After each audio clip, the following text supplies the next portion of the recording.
Hello parents, here is a tutorial video to fill the parents observation which is mandatory to generate the milestone. So let's begin. First step is you have to fill your username and then your password. And then you have to tick here.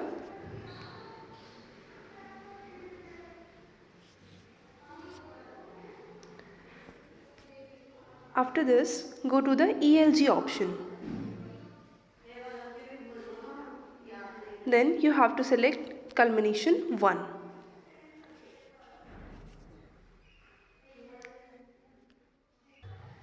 Then you have to select observations.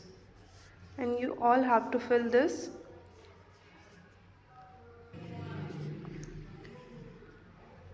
Fill all the observations, then you have to submit. And repeat the process, same for culmination 2. You have to select culmination 2, then observations, then you have to fill all these observations and then submit. And next you have to do the RTC option and you have to select culmination 2. Kindly do the masterpiece mentioned there along with your child and upload the masterpiece in the assigned place. Thank you.